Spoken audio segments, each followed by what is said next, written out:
पिछले क्लास में हम लोग देखे थे कि फ्रेंच रिवॉल्यूशन जो हुआ था वो किस प्रकार से प्रारंभ हुई, ठीक है।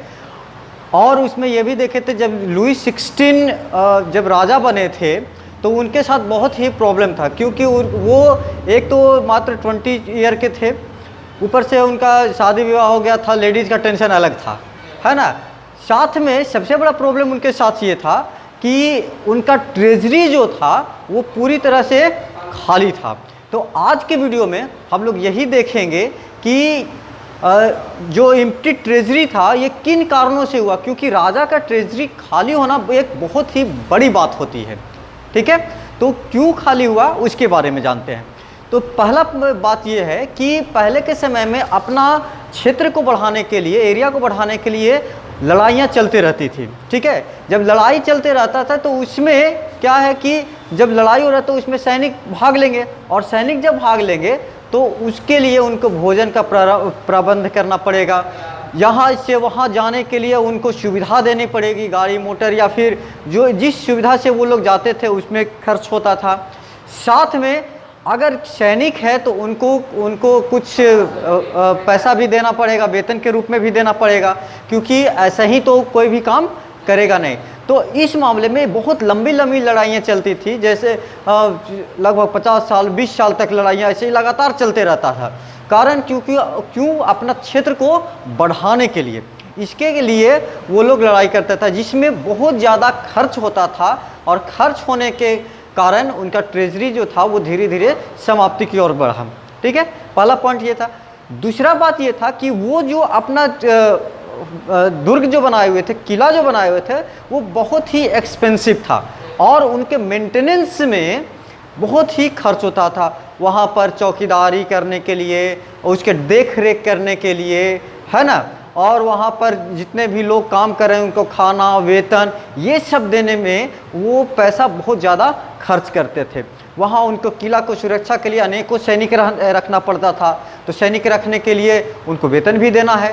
तो इसमें क्या हुआ कि उनका बहुत ज़्यादा इसमें भी खर्च होता था, अपने जो किला है उसको सुरक्षित रखने के लिए, उसको मेंटेनेंस करने के लिए, ठीक है। और ये तीसरा बात ये था कि जब फ्रांस में ये सब चीज़ें चल रहा था तो साथ में अमेरिका में भी अमेरिका का रिवॉल्यूशन चालू था, ठीक है। तो जो अमेरिका था वो इंग्लैंड कब्जा उसको किए हुए था, गुलाम था, ठीक है। और फ्रांस के साथ भी इंग्लैंड का अच्छा संबंध नहीं था, दोनों दुश्मन थे। तो अमेरिका का दुश्मन भी इंग्लैंड और फ्रांस का दुश्मन भी इंग्लैंड, तो दोनों में दोस्ती हो गया।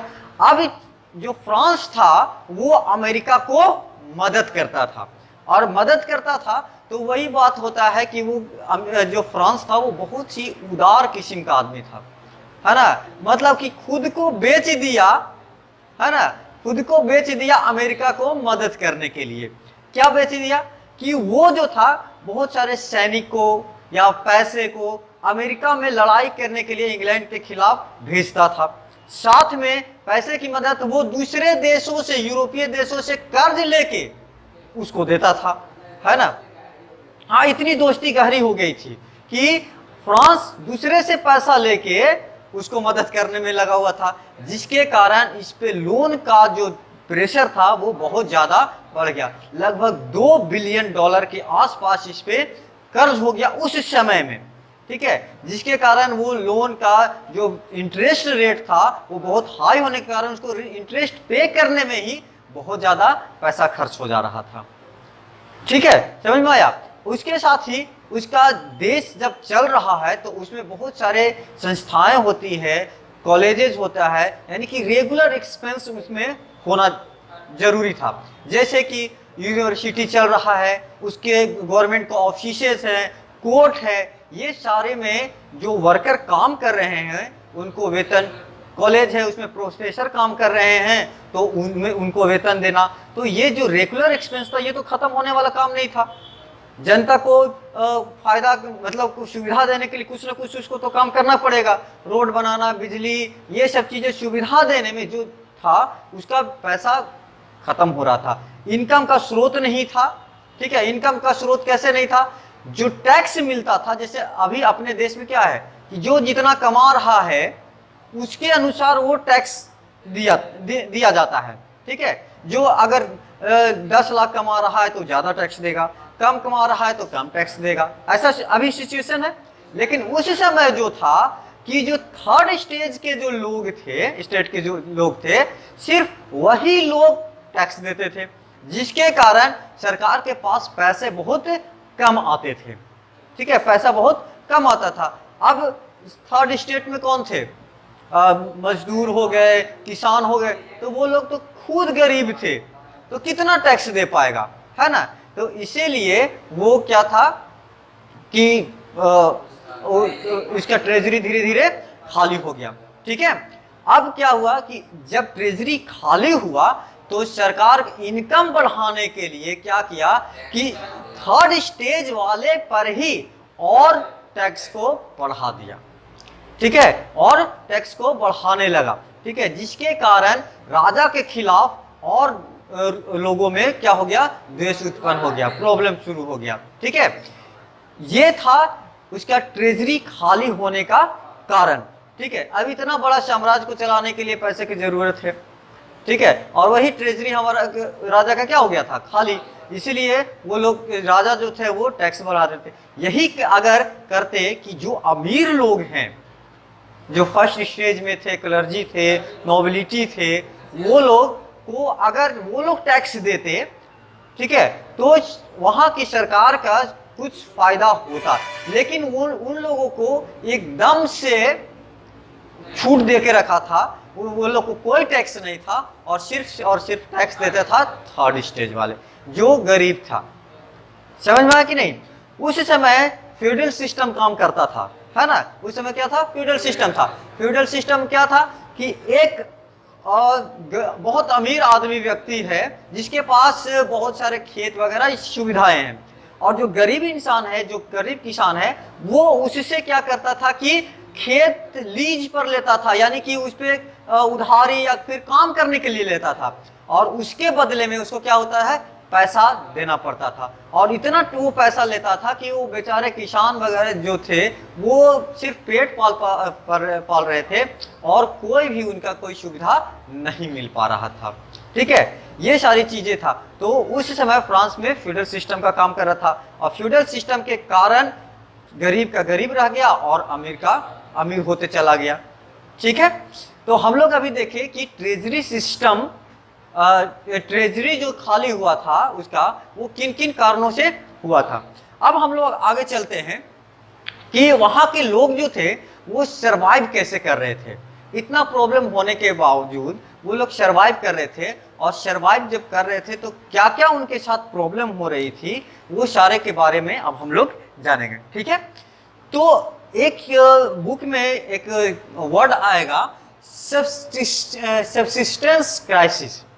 सब्सिस्टेंस क्राइसिस, ये एक शब्द है, ये बहुत बहुत इंपॉर्टेंट एक वर्ड है। ठीक है, इसमें इसको पहले समझ लेते हैं। जब इंसान पर, ठीक है, खाने पीने या रहने के लिए कोई सुविधा उपलब्ध नहीं हो पा रहा है, ठीक है, जब किसी सुविधा नहीं उपलब्ध, जैसे खाने के भी, जिसका हम लोग बोलते हैं खाने का भी लाला पड़ जाना, मतलब लाले पड़ जाना, जो खाने के लिए भी उसको मिल नहीं पा रहा है, इतना महंगाई बढ़ चुका है या प्रॉब्लम हो चुका है। ठीक है, तो या फिर रहने के लिए घर नहीं है, पहनने के लिए कपड़ा नहीं है, यानी कि जो इंसान को एसेंशियल चीज है, जो जरूरत की चीज है, उसी के लिए वो स्ट्रगल कर रहा है, बहुत ही वो मेहनत करना पड़ रहा है। ठीक है, संघर्ष करना पड़ रहा है। तो उस तरह के क्राइसिस को ही सब्सिस्टेंस क्राइसिस कहते हैं। ठीक है, तो उस समय फ्रांस में ये सब्सिस्टेंस क्राइसिस हो गया था।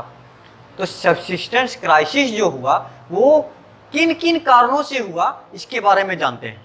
ठीक है, तो 1715 में फ्रांस का जो जनसंख्या था, पॉपुलेशन जो था, वो 23 मिलियन था। ठीक, 23 मिलियन था। अब जो है वो 1789, ये वही समय है जब फ्रेंच का रिवॉल्यूशन शुरू हुआ था, वही साल है। तो इतने दिनों में इसका जो पॉपुलेशन था वो इंक्रीज कर गया, वो 28 मिलियन हो गया। ठीक है, 28 मिलियन हो गया।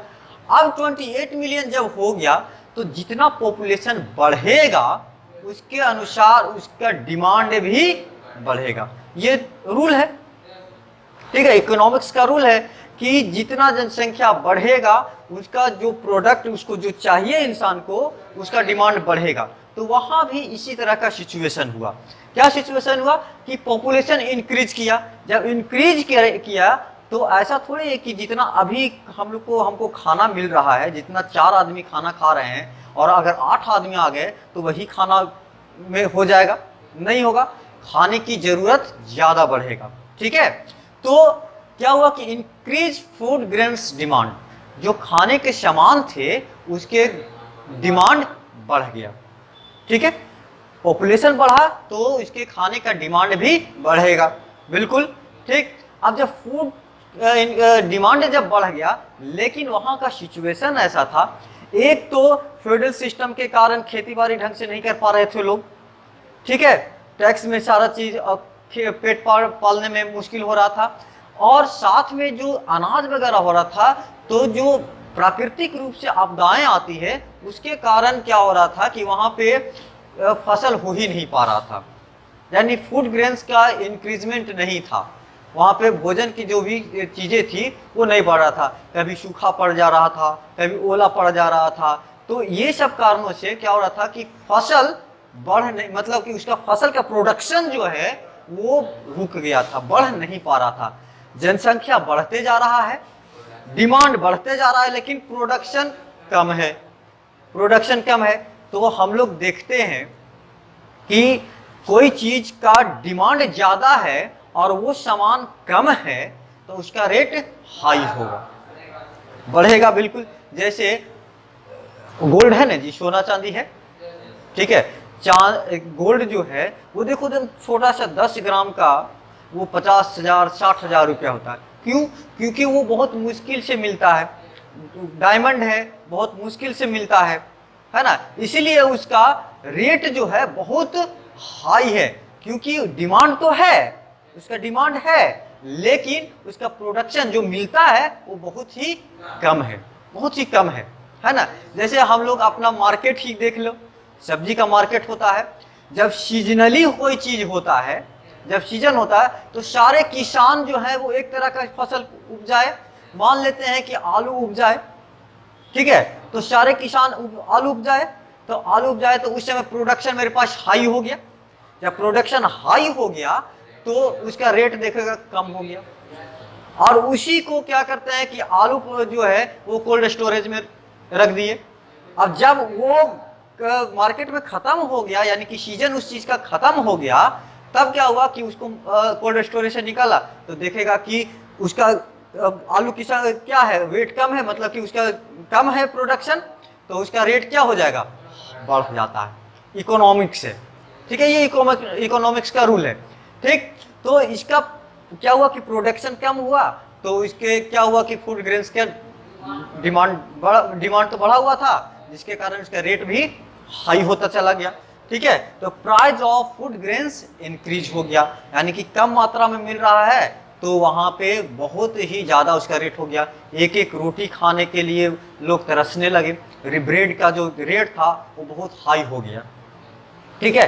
हाई होने का और वहां पर लोग नहीं खरीद पा रहे थे, उसका एक और कारण था कि वहां का जो मजदूरी मिलता था लोगों को वो फिक्स था, ठीक है। तो हमारे देश में या अभी के सिस्टम में क्या होता है कि जो भी सरकारी या कोई भी कर्मचारी लोग होते हैं, जो वर्कर होते हैं, उनको गवर्नमेंट के अनुसार महंगाई जैसे जैसे बढ़ता है उसके अनुसार उसका पेमेंट भी बढ़ाता है, ठीक है, हर तरह की सुविधाएं में इंक्रीजमेंट होता है। लेकिन उस समय जो था कि जितने भी वर्कर थे उनका पेमेंट फिक्स था, चाहे 4 साल काम कीजिए चाहे 5 साल काम कीजिए, आपको अगर 1,000 रुपया मंथली मिल रहा है तो 1,000 ही मिलेगा उसको हमेशा।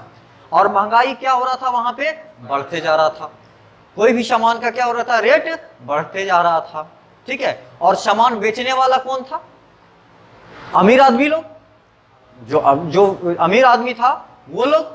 तो यहाँ पर क्या हो गया कि गरीब आदमी खरीद नहीं पा रहा था और वो अमीर आदमी बेचते जा रहा था ज्यादा पैसा में, तो क्या हुआ कि गरीब और अमीर के बीच में बहुत ज्यादा गैप हो गया, है ना, अमीर बहुत ज्यादा अमीर हो गया और जो गरीब था वो नीचे और चलता गया, क्योंकि उसके पास इनकम का कोई साधन नहीं था, स्रोत नहीं था। ठीक है, जिसके कारण वहां पर ये गैप होते चला गया। ठीक है, यहां तक कोई दिक्कत नहीं। अब आगे हम लोग देखेंगे कि ये जो वहां का पर्सन लोग थे वो कैसे किस तरह से और आगे बढ़ा, जो हमारा 1789 में रिवॉल्यूशन जो हुआ उसके कौन कौन से और कारण हुए।